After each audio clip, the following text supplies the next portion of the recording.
Hello guys, how are you? कैसे हैं आप सब? I hope you are fine and healthy. आज के वीडियो में आपसे डिस्कस करेंगे एक न्यू टॉपिक्स के बारे में।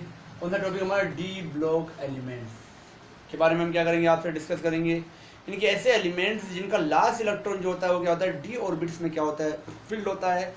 These are known as D block elements. ठीक है, तो जो पीरियोडिक टेबल है, अगर हम बात करें पीरियोडिक टेबल में हमारा ग्रुप नंबर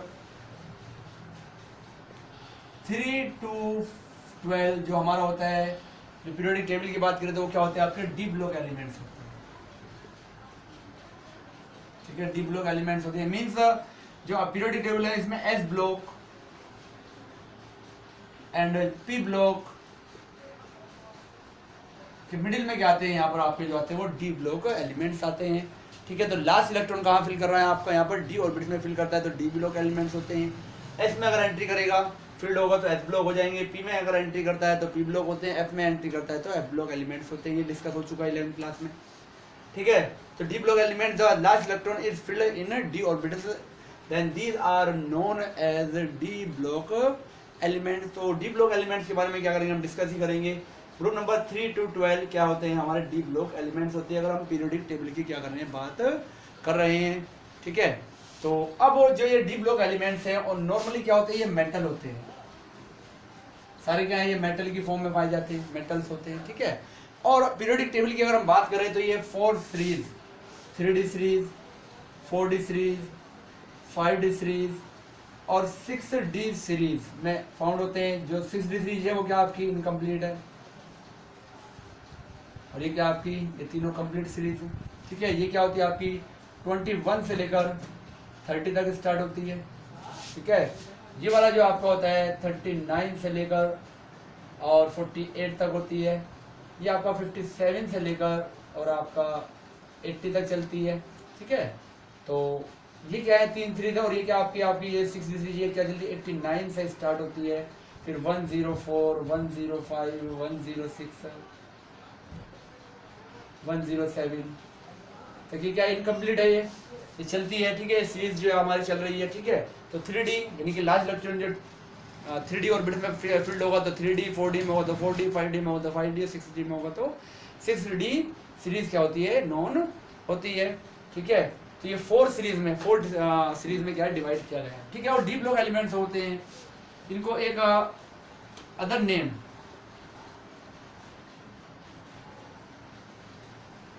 ट्रांजिशन एलिमेंट या हिंदी में कह सकते हैं संक्रमण तत्व।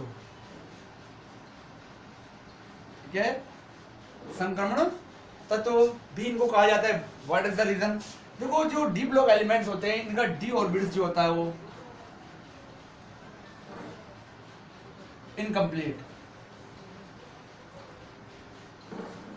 होता है। Means it contain unpaired electron. क्या रखते हैं, अनपेयर्ड या अयुग्मित।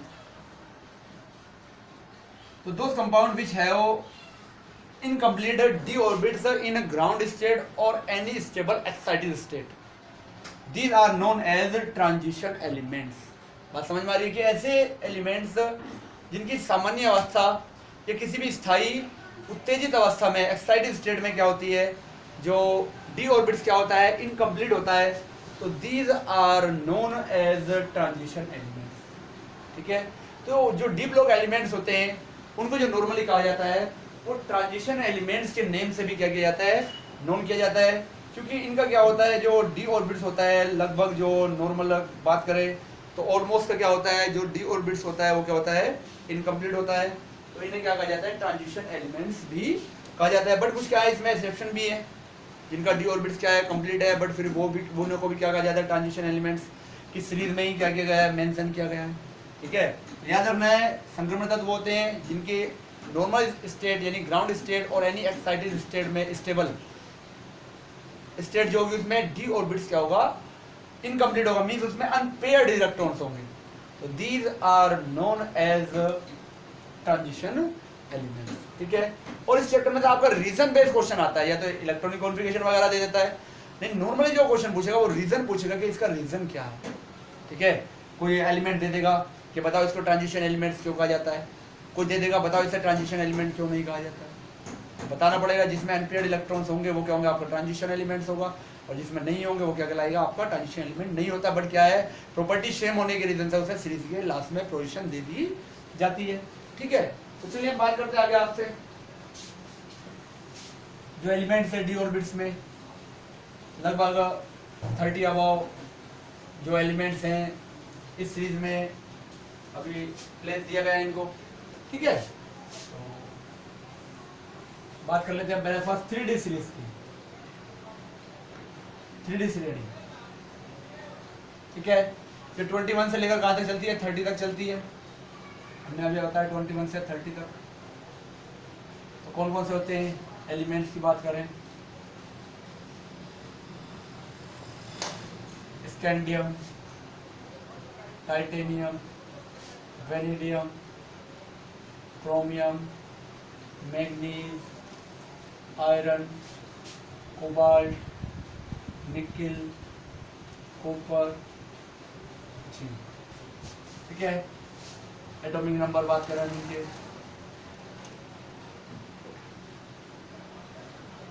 21, 22, 23, 24, 25, 26, 27, 28, 29, 30। ठीक है, याद करने की ट्रिक क्या है इसकी, शक्ति मिला दो एक साथ, वाले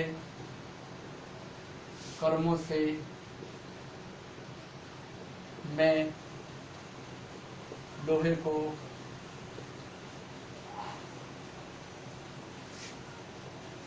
निगल कर जिंदा हूं।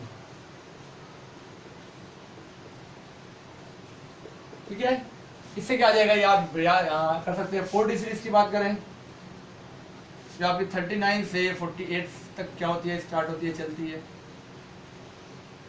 तो यट्रिबियम, जर्कोनियम, नायोबियम, मोलिब्डेनम,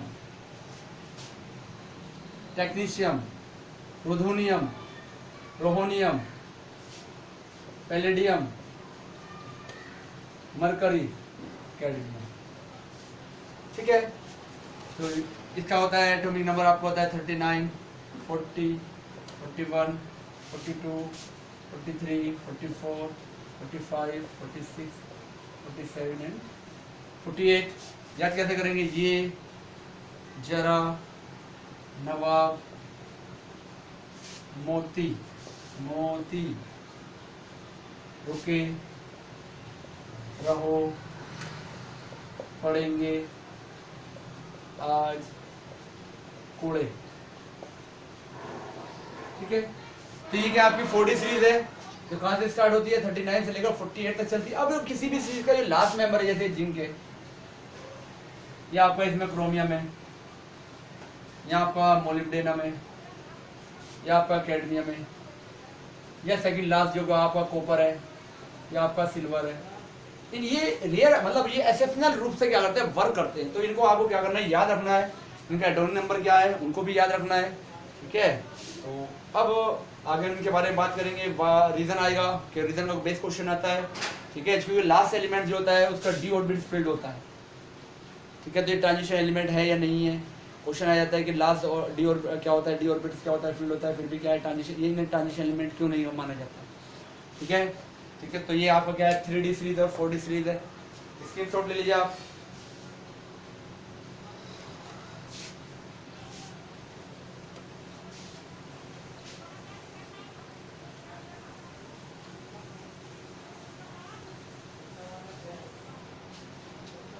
चलिए हम बात करते हैं 5D सीरीज की।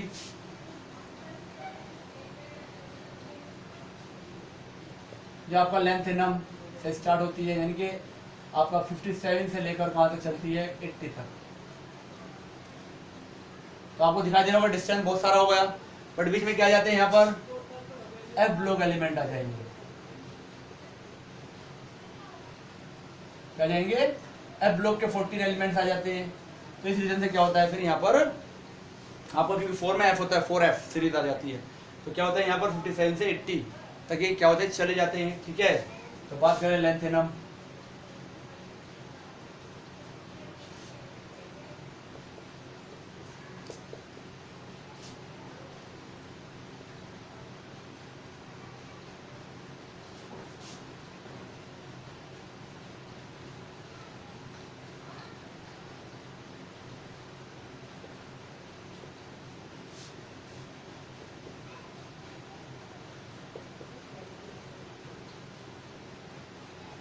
ठीक है। तो 57 के बाद स्टार्ट हो जाएगा, फिर कहाँ से 72, 73, 74, 75, 76, 77, 78, 79, लेंथेनम, होफनियम, टेक्नीशियम,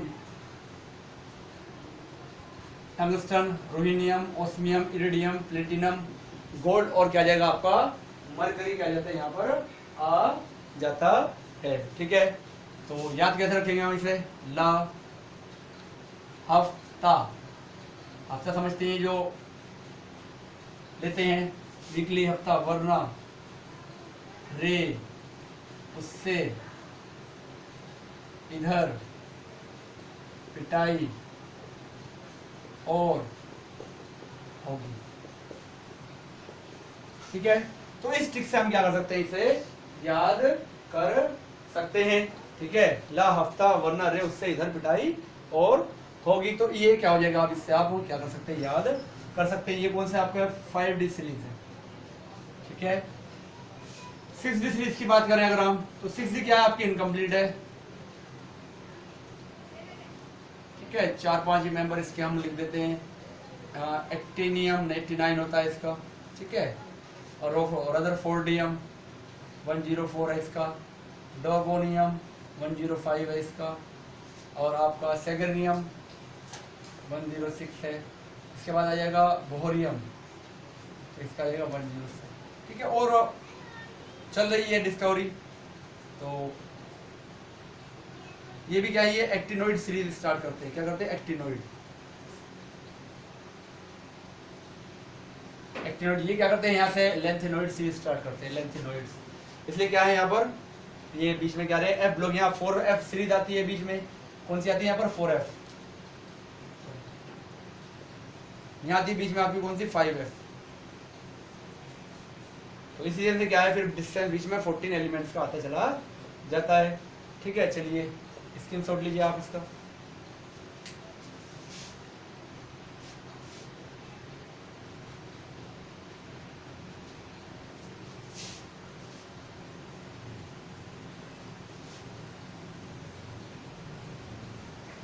चलिए हम जनरल प्रॉपर्टी की बात करते हैं आपसे।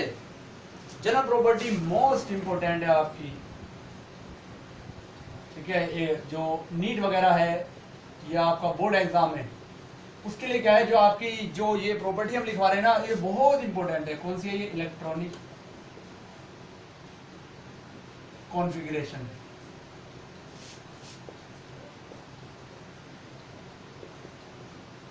याद आ रहा है कुछ, इलेक्ट्रॉनिक विन्यास हिंदी में कहते हैं।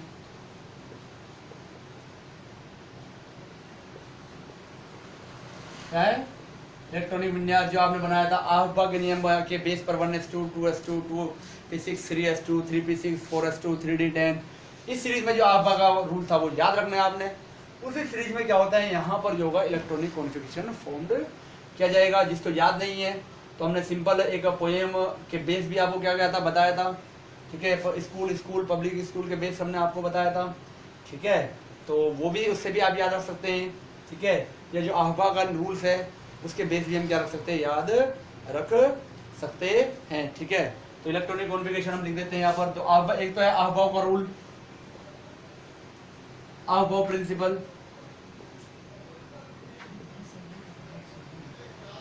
आहबा प्रिंसिपल होगा एक, तो आपका एक आपको होता है, एक पोएम बताई थी हमने, स्कूल पब्लिक स्कूल रख सकते हैं आप, दिल्ली पब्लिक स्कूल। ठीक है, फॉर दिल्ली पब्लिक स्कूल, इसका जाएगा आपका, थोड़ा इधर लिख लेते हैं। ठीक है, थोड़ा इधर से साइड से लिख लेते हैं, school school,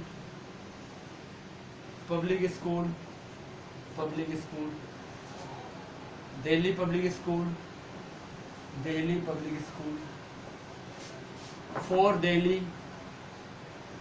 public school, for Delhi public school. इससे आप क्या कर सकते हैं, याद रख सकते हैं। कैसे याद रखेंगे, पहले आप नेमरिंग कर लो यहाँ पर 1 2 3 एंड 4, सिंपल है।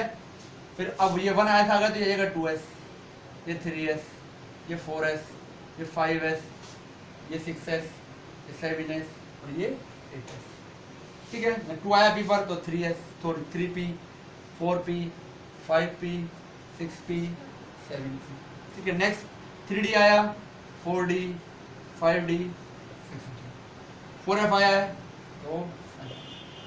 तो सीरीज है, पहले 1s में, फिर 2s, फिर 2p, 3s, 3p, 4s, 3d, 4p, 5s, 4d, 5p, 6s, 4f, 5d, 6p, 7s, 5f, 6d, 7p and 8s।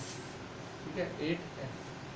तो ये आपका क्या है, इससे आप याद रखते हैं, मोस्ट इंपोर्टेंट है, हर एग्जाम में क्या आता है इसमें से, जो नीट वगैरह के इलेक्ट्रॉनिक कॉन्फ़िगरेशन का क्वेश्चन जरूर आता है। ठीक है, तो जो डी ब्लॉक एलिमेंट्स होते हैं इनके इलेक्ट्रॉनिक कॉन्फ़िगरेशन की बात करें तो होता है n-1d। तो लार्ज इलेक्ट्रॉन जो होता है आपका वो n-1d ऑर्बिटल्स में क्या होता है यहाँ पर फील्ड होता है। मीन n अगर क्या होगा आपका 4 होगा, 4 मीन्स ग्रेटर जो होगा, तो means n is equal to क्या हो जाएगा 8 हो जाए, तो क्या हो जाएगा n-1, तो जो डी ऑर्बिटल्स में आएगा वो 7 वाले में आएगा, क्या आपका इलेक्ट्रॉन्स यहाँ पर क्या होगा फील्ड हो जाएगा। मीन्स n में से क्या करना है, एक लेस करना है जो भी आपका n होगा। ठीक है, तो चलिए हम देख लेते हैं 3D सीरीज के बारे में बात कर लेते हैं, इलेक्ट्रॉनिक कॉन्फ़िगरेशन के बारे में।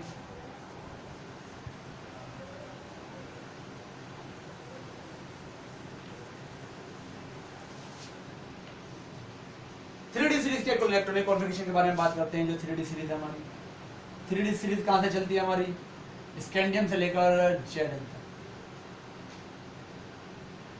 ठीक है, तो कोई प्रॉब्लम वाली बात नहीं है, लिख सकते हैं यहाँ पर scandium, titanium, vanadium, chromium, manganese, iron, cobalt, nickel, copper, 21, 22,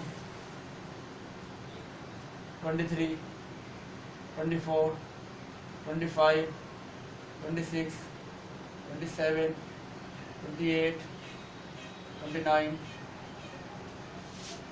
ठीक है, तो इलेक्ट्रॉनिक कॉन्फ़िगरेशन बनेगा आपका 1s2, 2s2, 2p6, 3s2, 3p6, 4s2, 3d1, 2 और 2 4 और 6 10 और 12 18 20 21, तो ये आ जाएगा आपका। ठीक है, तो सबका क्या होगा इलेक्ट्रॉनिक कॉन्फ़िगरेशन, यहाँ तक तो सेम ही रहेगा लगभग, जो आर्गन है नहीं, यहाँ तक तो क्या रहेगा, सबका सेम ही रहेगा। 2 2 4 6 10 और 18, तो 18 जो होता है वो किसका होता है, एक नोबल गैस होती है आपका आर्गन। तो आर्गन के बेस भी हम क्या कर सकते हैं, आपका यहाँ पर इलेक्ट्रॉनिक कॉन्फ़िगरेशन लिखेंगे। तो जो आपका कंपटीशन एग्जाम है नीट वगैरह, उसमें आपका ऐसे ही आता है जो 4s2 एंड 3d, वो नॉर्मल आपको नहीं देगा, वो आपको कोई भी नोबल गैस है, हीलियम है, नियोन है, आर्गन है, क्रिप्टन है, जीनोन है, रेडोन है, उसके बेस क्या करता है आपसे इलेक्ट्रॉनिक कॉन्फ़िगरेशन फॉर्म कराता है। तो यहाँ पर क्या गया आपका Ar4s2 3d1 आ गया।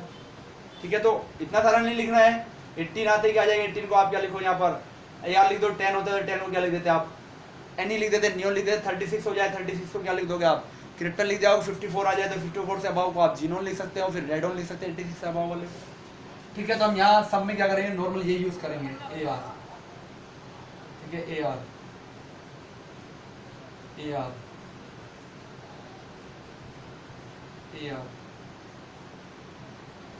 Ar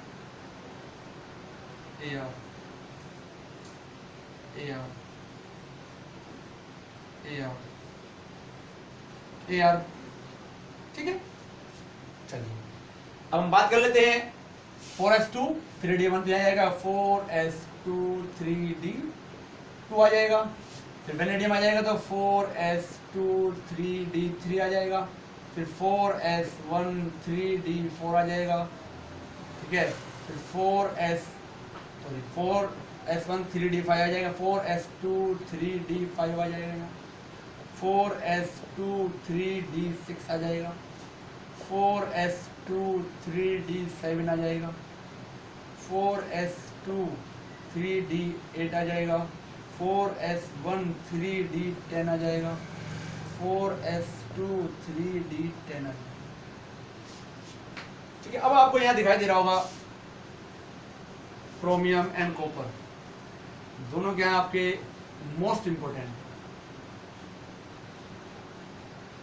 कंपटीशन एग्जाम के लिए, बोर्ड एग्जाम के लिए, इलेक्ट्रॉनिक काउंसिलिंग में पूछा जाएगा। तो दोनों के आपके मोस्ट इंपोर्टेंट है बिकॉज दीज आर एक्सेप्शनल। क्या हो रहा है नॉर्मल सब में 4s2 4s2 4s2 4s2 4s2 4s2 4s2 आ रहा है, बट इनमें क्या आ रहा है, यहाँ 4s1 आ रहा है, इसमें 4s1 आ रहा है। ठीक है, तो ये एक्सेप्शनल है, तो ये आने के चांसेस ज़्यादा होते हैं। तो अब इसका रीज़न भी होता है, तो रीज़न क्या है, तो रीज़न देखो ये है, तो 4s और 3d जो सीरीज होती है हमारे पास, इसकी जो एनर्जी होती है, एनर्जी में क्या होता है, लो डिफरेंस होता है, बहुत कम क्या होता है, अंतर होता है, लो डिफरेंस।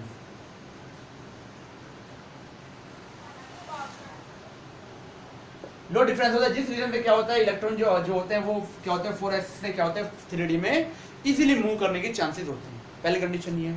दूसरी कंडीशन क्या है आपका, half field and full field. जो आपके ऑर्बिटल्स होते हैं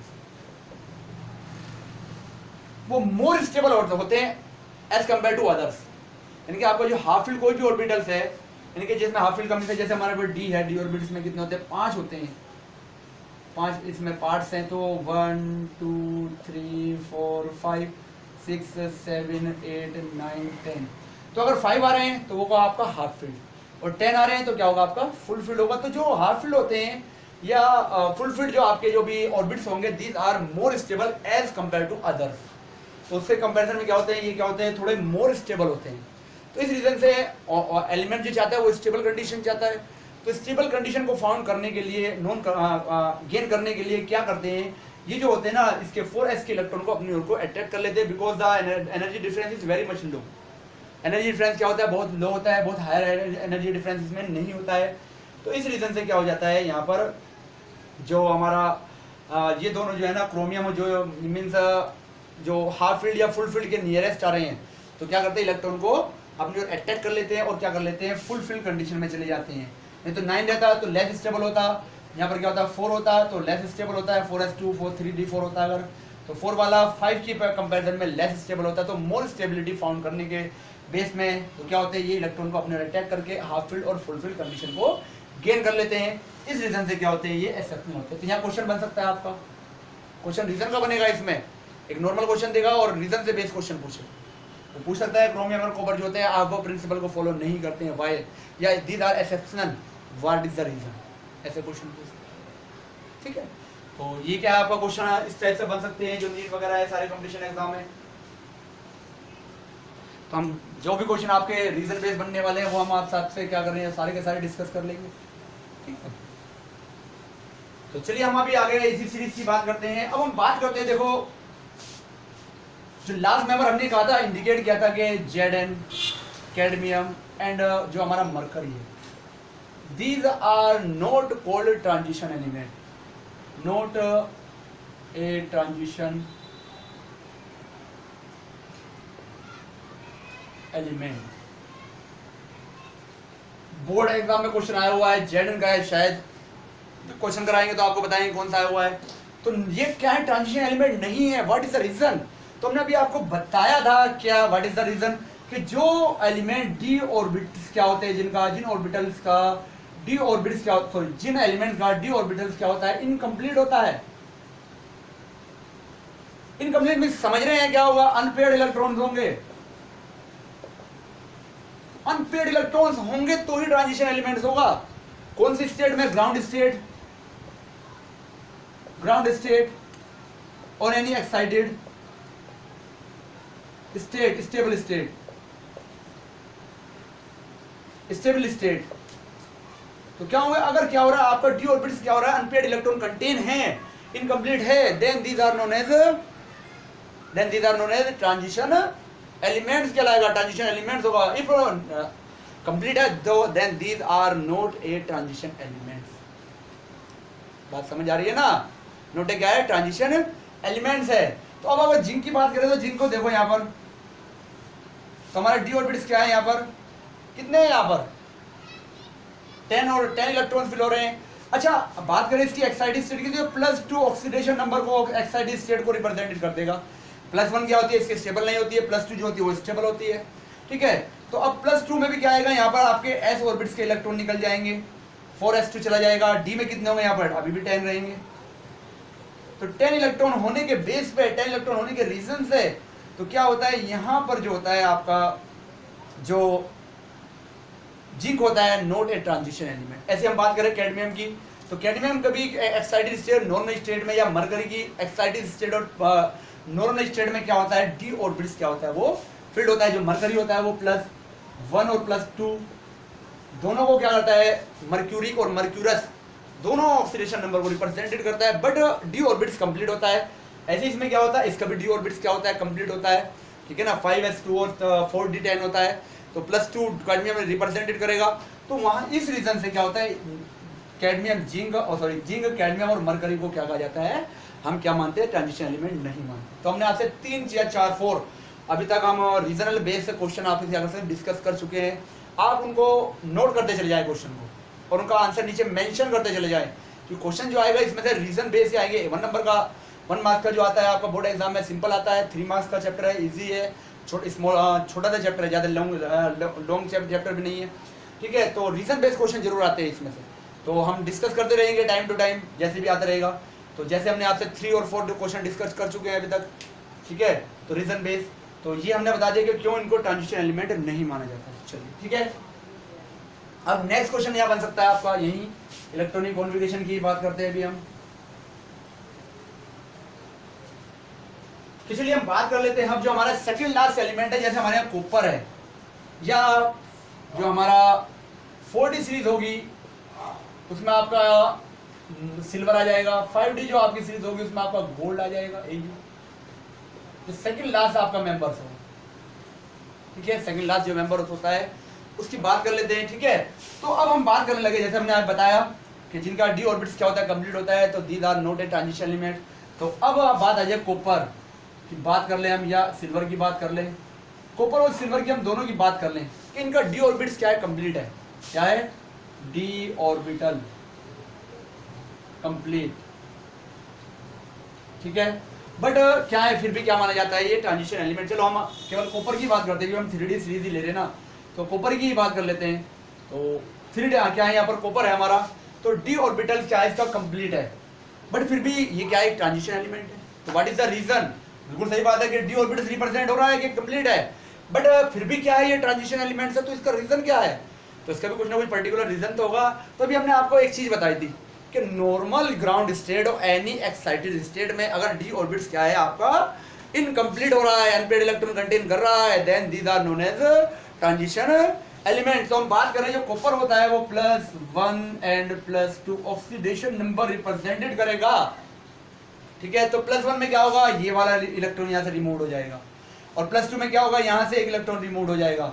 रिमूव होते +2 ऑक्सीडेशन स्टेट में क्या मिल जाएगा आपका, 3D9 हो जाएगा, और 3D9 होते ही क्या हो जाएगा, ये क्या हो जाएगा, अनफिल्ड हो जाएगा, इनकम्प्लीट हो जाएगा डी ऑर्बिटल, यानी कि अनपेयर्ड इलेक्ट्रॉन कंटेन हो जाएगा। तो इस रीजन से क्या माना जाता है, कॉपर को क्या माना जाता है, ट्रांजिशन एलिमेंट माना जाता है, ठीक है। सारी चीजें क्लियर हो रही है ना। तो हमने बहुत ज्यादा आपको डिटेल में सारी चीजें क्या कर रहे हैं, यहाँ पर जस्टिफिकेशन दे रहे हैं हर चीज के बारे में, कैसे क्या आ सकता है, कहाँ से क्वेश्चन बनकर आ सकता है, या तो 3D सीरीज से आ जाए, कॉपर से आ जाए, सिल्वर से आ जाए, गोल्ड से आ जाए, क्यों माना जाता है इनको, ठीक है। कॉपर जो होता है, सॉरी गोल्ड जो होता है वो +3 ऑक्सीडेशन नंबर को रिप्रेजेंटेड करेगा, तो +3 आते ही कितना हो जाएगा, यहाँ 3D8 हो जाएगा, तो यानी कि इनकम्प्लीट हो जाएगा डी ऑर्बिट्स, तो क्या हो जाएगा, ट्रांजिशन एलिमेंट्स हो जाएगा, ठीक है। तो ये आपको क्या रखना है, ये सारे के सारे रीजन जो है जो हम बताते चले जा रहे हैं, सबको क्या करना है, याद रखना है। तो ये इलेक्ट्रॉनिक कॉन्फ़िगरेशन से रिलेटेड हमने आपको क्या की बहुत सारी चीजें यहाँ पर क्या कर ली, डिस्कस कर ली है कि ट्रांजिशन एलिमेंट क्यों कहा जाता है, ट्रांजिशन एलिमेंट क्यों नहीं कहा जाता है, इलेक्ट्रॉनिक कॉन्फ़िगरेशन कैसे होता है, स्टेबिलिटी क्यों होती है।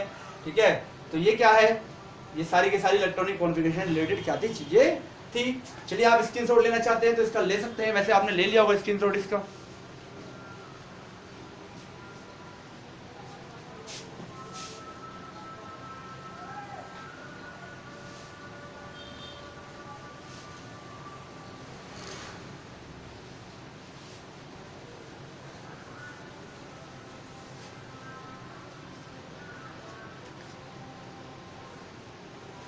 चलिए अब नेक्स्ट हम बात करते हैं आपसे जो 3D सीरीज है या D properties of D block element, property की बात करते हैं। प्रॉपर्टीज जो डी ब्लॉक एलिमेंट्स होते हैं उनकी हम प्रॉपर्टीज की क्या करते हैं, बात करते हैं कि इनमें प्रॉपर्टीज क्या क्या होती हैं। तो first, they all are metal, they all are metal, metal है। ठीक है, सेकंड, गुड कंडक्टर ऑफ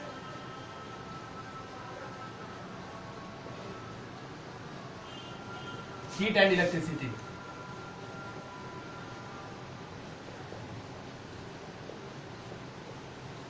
ठीक है, third, they show variable oxidation state. ठीक है,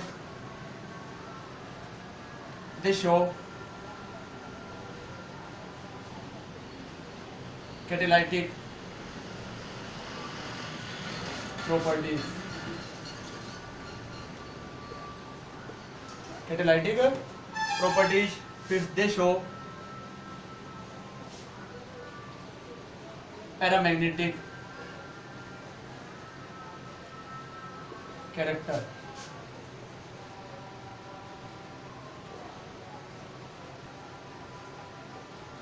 कैरेक्टर, पैरामैग्नेटिक कैरेक्टर को क्या करेंगे, रिप्रेजेंटेड करेंगे। Next, they form coloured compound, coloured compound को फॉर्म करेंगे। ठीक है, दे फॉर्म इंटरस्टिशियल कंपाउंड। ठीक है, दे फॉर्म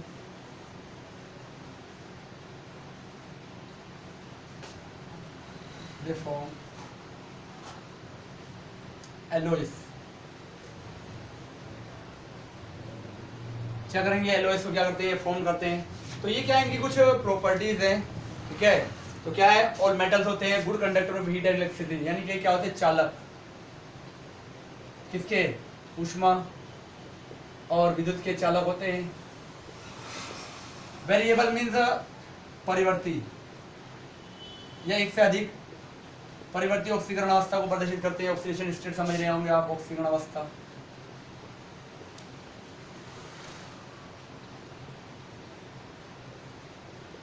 ठीक है, कैटालिटिक उत्प्रेरक की तरह कार्य करते हैं। ठीक है, पैरामैग्नेटिक मीन्स चुंबकीय, अनुचुंबकीय।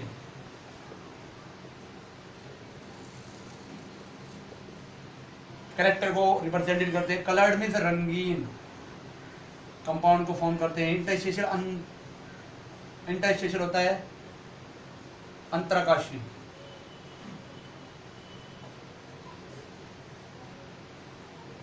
ठीक है, अंतराकाशी को यौगिक बनाते हैं।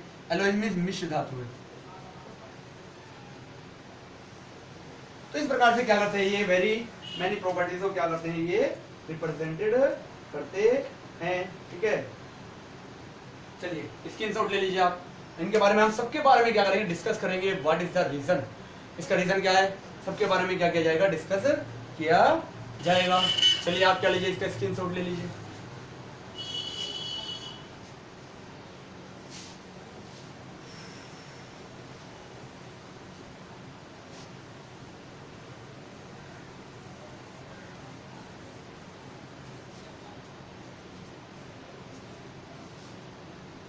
चलिए हम बात करते हैं, अब आपसे 3D सीरीज की ही बात करेंगे। 3D श्रेणी, 3D सीरीज की बात करेंगे। 3D सीरीज कौन सी हमारी? 3D सीरीज हमारी है स्कैंडियम से लेकर जिंक तक, 21 से 30 तक जो हमारी सीरीज है हम उसकी क्या करेंगे, बात करेंगे। ठीक है, तो जो प्रॉपर्टीज हैं उनके बारे में क्या करेंगे, हम डिस्कस करेंगे। तो फर्स्ट हम करेंगे यहाँ पर एटॉमिक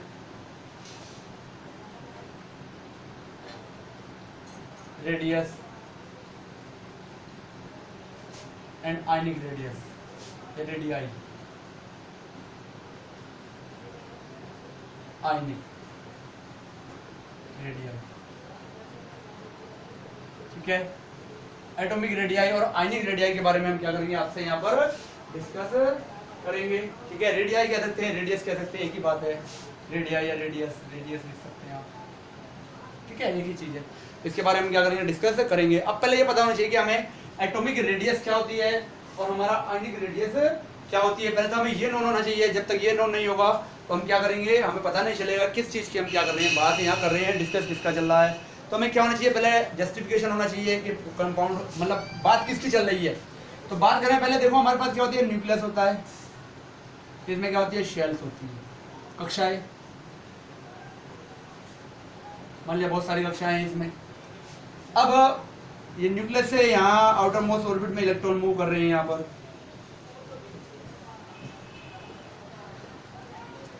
तो distance between the nucleus and outer most orbits, तो जो डिस्टेंस होगा न्यूक्लियस और आउटर मोस्ट ऑर्बिट्स में जो इलेक्ट्रॉन्स क्या कर रहे हैं, मूवमेंट कर रहे हैं, तो these are known as atomic radius.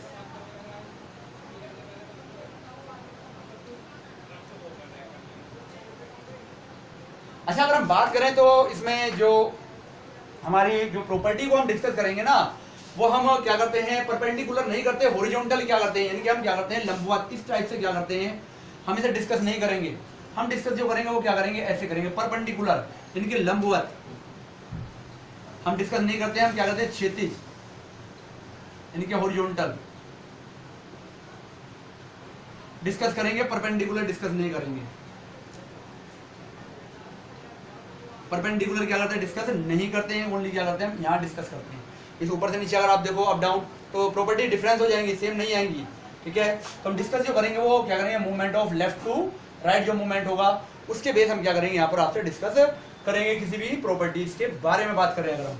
तो atomic radius and ionic radius की हम बात करें तो atomic radius, what is the atomic radius, तो distance between the nucleus and outermost orbit electrons, यानी कि जो बीच का डिस्टेंस है नाभिक से लेकर बाह्य कक्षा के इलेक्ट्रॉनों के बीच की दूरी क्या होती है आपकी, वो एटॉमिक रेडियस होती है। ठीक है, तो हम जब क्या करेंगे, मूवमेंट करेंगे लेफ्ट टू राइट, तो क्या होता है, पहले जो आपका आयनिक रेडियस है वो क्या होती है, डिक्रीज होती है, क्योंकि हम जानते हैं, देखो हमारा इफेक्टिव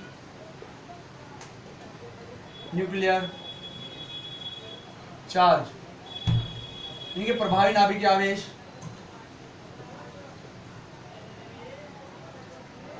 आवेश क्या होता है, इंक्रीज होता है। तो नाभिकीय आवेश इंक्रीज होने से क्या होता है, साइज स्मॉलेस्ट होता है, फिर क्या होता है, इक्वल हो जाता है, लास्ट में क्या होता है, चलते चलते थोड़ा सा क्या होता है, इंक्रीज होता चला जाता है। मीन्स अगर हम बात करें नॉर्मल देखा जाए तो लगभग जो बात करें उनकी, तो इनका जो एटॉमिक मतलब जो साइज होता है वो लगभग क्या होता है, सेम ही होता है। इस रीजन से जो इनकी आयनाइजेशन एंथैल्पीज है या प्रॉपर्टीज जो है वो क्या होती है, लगभग सेम सी ही होती है। ठीक है, इफेक्टिव न्यूक्लियर चार्ज इंक्रीज होता है तो क्या होता है, साइज डिक्रीज हो जाता है। बट क्या होता है, जैसे जैसे एंड में हम पहुंचते हैं तो वहाँ पर पेयर्स, इलेक्ट्रॉन का पेयर्स बढ़ते चले जाते हैं, तो उनमें क्या होता है, रिपल्शन होता है, प्रतिकर्षण होता है। तो जिस बेस से क्या होता है, एंड पॉइंट तक पहुँचते पहुँचते स्कैंडियम से जिंक तक चलते चलते क्या होता है, फिर साइज में थोड़ी सी क्या होती है, इंक्रीजमेंट आता चला जाता है। मीन्स आप कह सकते हैं जब हम स्कैंडियम से लेकर कहाँ चलते हैं, मैग्नीज तक चलते हैं, तो unpaired electron number of paired electron increase होते हैं, तो हमारा इफेक्टिव न्यूक्लियर चार्ज क्या होता है, हायर होता है, और बेस क्या होता है, साइज छोटा होता है।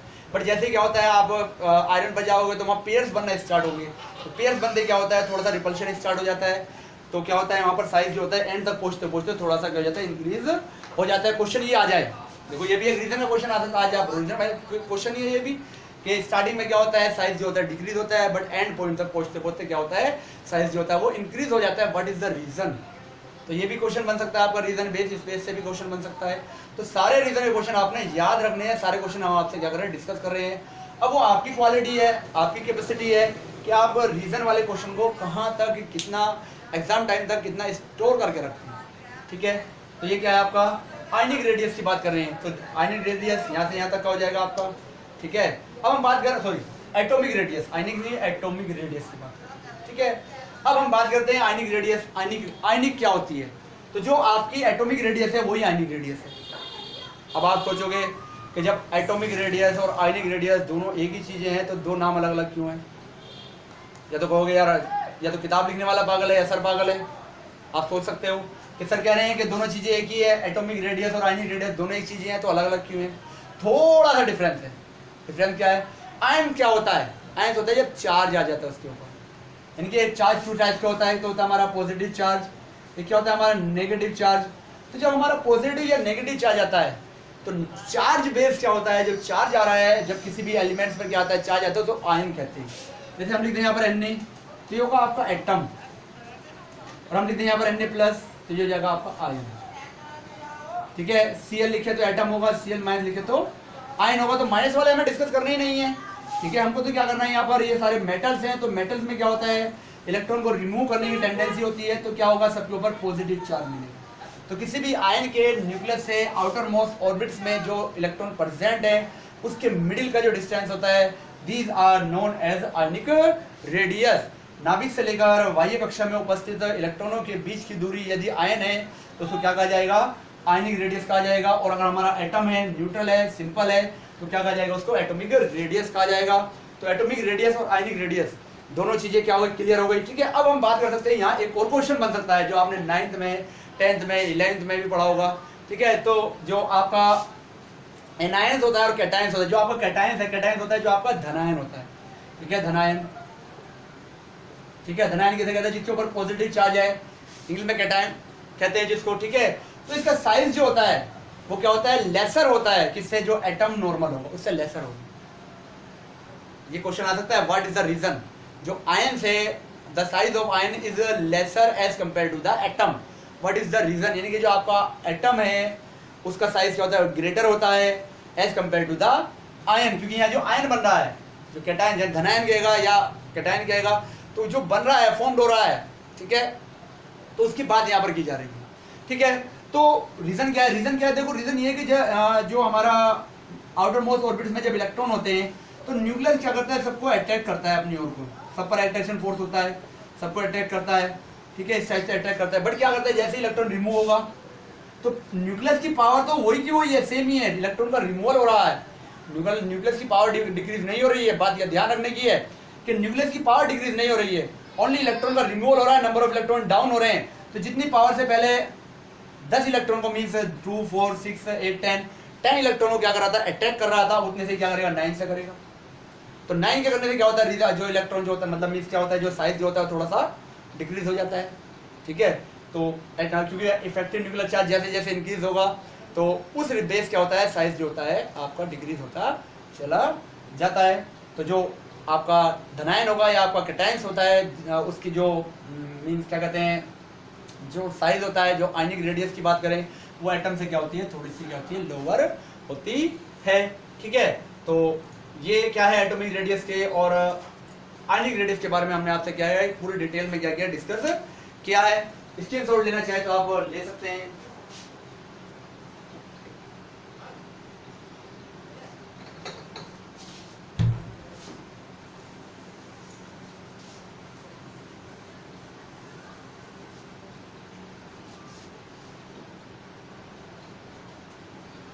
नेक्स्ट हम बात करते हैं second property, ionization energy. Ionization energy या आपका आयनाइजेशन एंथैल्पी जो होता है उसके बारे में हम क्या करेंगे, आपसे डिस्कस कर रहे हैं। अब पता क्या होगा आपको, ये पहले नोन होना चाहिए आयनाइजेशन एंथैल्पी है क्या। तो आयनाइजेशन एंथैल्पी मींस होता है इलेक्ट्रॉन को रिमूव करने के लिए रिक्वायरमेंट ऑफ एनर्जी, इलेक्ट्रॉन को रिमूव करने के लिए रिक्वायरमेंट ऑफ एनर्जी। किसी भी न्यूट्रल गैसियस जो फॉर्म है उसमें से क्या करेंगे हम, वन इलेक्ट्रॉन को रिमूव करेंगे, तो रिमूव करने के लिए requirement of energy, these are known as ionization enthalpy और ionization energy, ठीक है। तो जैसे हम बात करते हैं नॉर्मली, अगर कोई स्टूडेंट्स है क्लास के अंदर बैठा है सीट पर, ठीक है, कोई स्टूडेंट बैठा है, अब क्या करें, दूसरे स्टूडेंट्स उसे क्या करें, वहाँ से उठाकर बाहर फेंकना चाहे, या उठाकर भी नहीं, उसे धक्के देकर बाहर निकालना चाहे जबरदस्ती, तो क्या करना है, उसे कुछ वर्क करना पड़ेगा, कुछ फोर्स लगाना पड़ेगा, कुछ अपनी एनर्जी को वेस्ट करना पड़ेगा। तो उस बेस क्या होगा, वो क्या होगा, वो स्टूडेंट क्या करेगा, रूम से बाहर निकलेगा। अगर एनर्जी नहीं लगाएगा तो वो नहीं जाएगा। तो ऐसे ही क्या होगा, यहाँ पर भी इलेक्ट्रॉन को हमें रिमूव करना है, तो रिमूव करने के लिए सॉरी, तो जो रिमूव करने के लिए हमें रिक्वायरमेंट ऑफ एनर्जी होगी। बट क्यों होगी, क्योंकि जो आउटर मोस्ट ऑर्बिट्स में इलेक्ट्रॉन से उनको न्यूक्लियस ने क्या बाउंड कर रखा है, बाउंड कर रखा है। जैसे मैंने आपको बताया था ये, तो इलेक्ट्रॉन को क्या कर रखा है, बाउंड कर रखा है किसने, न्यूक्लियस ने। मान लीजिए इलेक्ट्रॉन है, इसने बाउंड कर रखा है न्यूक्लियस ने। अब क्या करें, आप इसे यहाँ से रिमूव करना चाहते हैं, तो आपको क्या होगा, एनर्जी देनी पड़ेगी। तो जो एनर्जी आप देंगे वो क्या कहलाएगी, आपकी आयोनाइजेशन एनर्जी कहलाएगी। बात समझ में आ रही है। अगर पहले इलेक्ट्रॉन रिमूव कर रहे हैं तो क्या जाएगा, आपका फर्स्ट आयोनाइजेशन एंथैल्पी होगी, और सेकंड अगर आप रिमूव कर रहे हैं तो सेकंड आयोनाइजेशन एनर्जी होगी। थर्ड रिमूव कर रहे हैं तो थर्ड आयोनाइजेशन एनर्जी होगी। फोर्थ रिमूव कर रहे हैं तो फोर्थ आयोनाइजेशन एनर्जी होगी। नॉर्मली हम क्या करते हैं, +3 तक ही क्या करते हैं, डिस्कस करते हैं, +4 हम डिस्कस नहीं करते हैं। ठीक है, तो अब यहाँ भी रीजन बन सकता है, यहाँ पर भी क्वेश्चन बन सकता है आयोनाइजेशन एंथैल्पी से, कि जो फर्स्ट आयोनाइजेशन एंथैल्पी होती है, आयोनाइजेशन एनर्जी है, वो लोअर होती है सेकंड आयोनाइजेशन एनर्जी से। ठीक है, व्हाट इज द रीजन। और जो सेकंड जो होती है और थर्ड से क्या होती है, लोअर होती है। रीजन क्या है, तो रीजन जो हमने अभी आपको बताया था, साइज के बेस में, साइज डिक्रीज क्यों हो रहा है, वही यहाँ पर भी रीजन है।